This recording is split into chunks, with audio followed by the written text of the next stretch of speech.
नमस्कार। जरा सोचिए, 28 फरवरी 2026 की वो सुबह, जब दुनिया एक ऐसी खबर से हिल गई जिसके बारे में शायद ही किसी ने सोचा होगा। ईरान के supreme leader Ayatollah Ali Khamenei एक टॉप सीक्रेट अमेरिकी इजरायली ऑपरेशन में मारे गए। तो चलिए, आज इसी पूरी घटना की परतें खोलते हैं।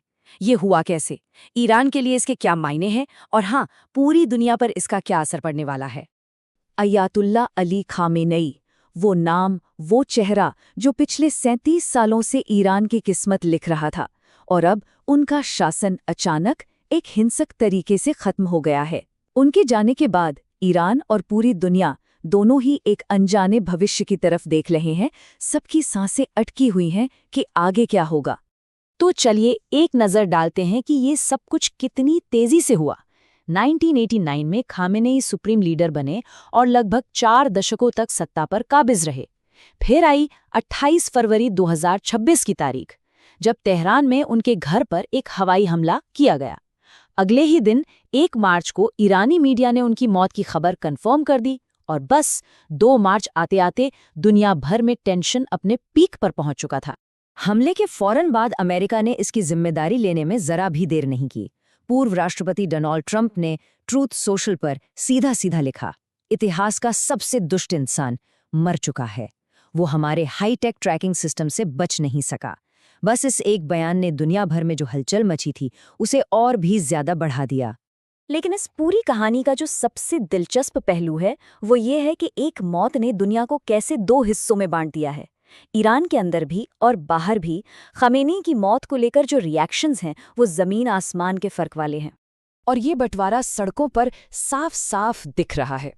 एक तरफ तेहरान और कराची जैसे शहर हैं जहां लाखों लोग मातम मना रहे हैं। ईरान में तो 40 दिन के राष्ट्रीय शोक का ऐलान हो गया है। कराची में तो गुस्साई भीड़ ने अमेरिकी कॉन्सुलेट पर हमला तक कर दिया। और फिर कहानी का दूसरा पहलू देखिए, ईरान के ही फारस प्रांत और पेरिस जैसी जगहों पर लोग जश्न मना रहे हैं, खामेनेई के पोस्टर फाड़ रहे हैं और नारे लगा रहे हैं, नई दुनिया को सलाम। तो सवाल ये है कि आखिर ये सब हुआ कैसे? चलिए अब जरा पर्दे के पीछे चलते हैं और उस हाई स्टेक मिशन को समझते हैं जिसका कोडनेम था एपिक फ्यूरी। एक ऐसा मिशन जिसने ईरान की पूरी लीडरशिप की ही गर्दन उड़ा दी। इस हमले की प्लानिंग महीनों से चल रही थी। CIA काफ़ी टाइम से खामेनेई के हर मूवमेंट और पैटर्न को ट्रैक कर रही थी। फिर उन्हें वो खुफिया जानकारी मिली जिसका इंतजार था कि 28 फरवरी को तेहरान में एक बहुत बड़ी हाई लेवल मीटिंग होने वाली है जिसमें खुद खामेनेई भी होंगे। बस इसी इन्फॉर्मेशन के आधार पर रातों रात प्लान बदला गया। नाइट रेड का प्लान कैंसिल करके दिन में ही तुरंत हमला करने का फैसला हुआ। इस अचानक बदलाव ने ईरान को चौंका दिया। एक तरह का टैक्टिकल सरप्राइज था। और फिर इजरायली जेट्स ने मिसाइलों की बौछार कर दी। लेकिन देखिए, ये हमला सिर्फ खामेनेई पर नहीं था। नहीं, ये तो एक सोची समझी स्ट्रैटेजी थी ईरान की पूरी टॉप लीडरशिप को ही खत्म करने की। इस एक हमले में ईरान के आर्म्ड फोर्सेस के chief Abdul Rahim Mousavi, IRGC यानी इस्लामिक रेवोल्यूशनरी गार्ड कोर्प्स के commander in chief Mohammad Pakpour और डिफेंस मिनिस्टर समेत कई बड़े अधिकारी मारे गए। मतलब सोचिए, एक ही झटके में ईरान का पूरा मिलिट्री कमांड स्ट्रक्चर ही बिखर गया। जाहिर है, इस हमले ने ईरान की सत्ता में एक बहुत बड़ा खालीपन, एक पावर वैक्यूम पैदा कर दिया है। तो अब सबसे बड़ा सवाल यही है, ईरान पर अब राज कौन करेगा? जब सारी टॉप लीडरशिप ही खत्म हो गई तो आखिर सत्ता की बागडोर संभालेगा कौन? ईरान के संविधान में ऐसी सिचुएशन के लिए एक प्रोसेस दिया गया है।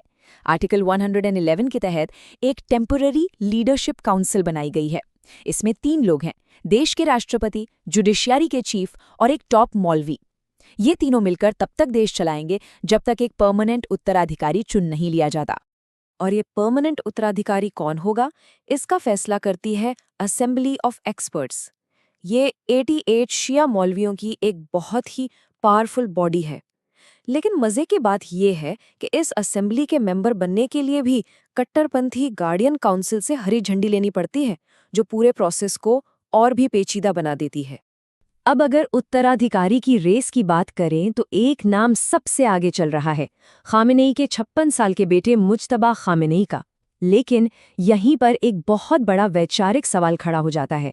1979 की जो इस्लामिक क्रांति हुई थी वो तो राजशाही को खत्म करने के लिए हुई थी। तो क्या ईरान अब एक क्रांति के बाद सत्ता को पिता से बेटे के हाथ में जाते हुए देखेगा? ये एक बड़ा सवाल है। अच्छा, अब ईरान की अंदरूनी राजनीति से जरा बाहर निकलते हैं और देखते हैं कि इस पूरी घटना का दुनिया पर क्या असर हो रहा है। और इसकी शुरुआत करते हैं ग्लोबल इकोनॉमी से, जो इस वक्त सचमुच एक चाकू की धार पर खड़ी है। बस ये एक नंबर पूरी कहानी बताने के लिए काफी है। 20%। जी हाँ, दुनिया की रोजाना की जो तेल सप्लाई है उसका 20% हिस्सा सिर्फ एक जगह से गुजरता है, स्ट्रेट ऑफ हॉर्मुज। और अब ये संकरा सा समुद्री रास्ता एक संभावित जंगी इलाका बन चुका है। और इस एक रास्ते पर न जाने कितने देशों की इकोनॉमी टिकी हुई है। एक तरफ सऊदी अरब, यूएई और कतर जैसे बड़े एक्सपोर्टर्स हैं जो यहीं से अपना तेल दुनिया को भेजते हैं। वहीं दूसरी तरफ चीन, साउथ ईस्ट एशिया और हाँ, भारत जैसे बड़े इंपोर्टर्स हैं जो यहीं से तेल मंगवाते हैं। अब भारत के लिए तो ये मामला और भी गंभीर है, क्योंकि हमारा लगभग 80% तेल इंपोर्ट होता है। मतलब साफ है, ये सिचुएशन हमारे लिए भी बहुत सीरियस है। अब ईरान के पास बदला लेने के लिए कई ऐसे ऑप्शन हैं जो पूरी ग्लोबल इकोनॉमी को हिला के रख सकता है। वो स्ट्रेट ऑफ हॉर्मुज को बंद कर सकता है, अपने हूती प्रॉक्सीज को एक्टिवेट करके रेड सी की शिपिंग को ठप कर सकता है, सऊदी अरब और यूएई के तेल टर्मिनलों को निशाना बना सकता है, या फिर वो सीधे सीधे मिलिट्री स्ट्राइक भी कर सकता है। तो अब आगे क्या? हम सब एक ऐसे मोड़ पर खड़े हैं जहां दोनों तरफ से अल्टीमेटम दिए जा रहे हैं और सिचुएशन किसी भी पल हाथ से निकल सकती है। टकराव बिल्कुल आमने सामने का है, कोई लाग लपेट नहीं। एक तरफ ईरान की आईआरजीसी ने कसम खाई है इतिहास का सबसे विनाशकारी हमला करने की, तो जवाब में अमेरिका ने भी धमकी दी है कि वो ऐसी ताकत का इस्तेमाल करेगा जो दुनिया ने पहले कभी नहीं देखी होगी। हालांकि जो एक्सपर्ट्स हैं उनका मानना है कि इस बड़े हमले के बावजूद ईरान में सरकार का तुरंत गिर जाना, मतलब एक इंटरनल कोलैप्स, मुश्किल है। ऐसा तभी हो सकता है जब या तो ईरानी मिलिट्री में कोई बड़ी फूट पड़ जाए या फिर अमेरिका जमीन पर अपनी सेना उतार दे। और फिलहाल इन दोनों में से किसी भी बात के आसार दूर दूर तक नहीं दिख रहे हैं। तो हम इस पूरी बातचीत को एक आखिरी सवाल पर छोड़ते हैं। ईरान ने ऐसा बदला लेने का वादा किया है जो पहले कभी ना देखा गया हो। अमेरिका ने भी एक ऐसा जवाब देने की कसम खाई है जो दुनिया ने कभी ना देखा हो।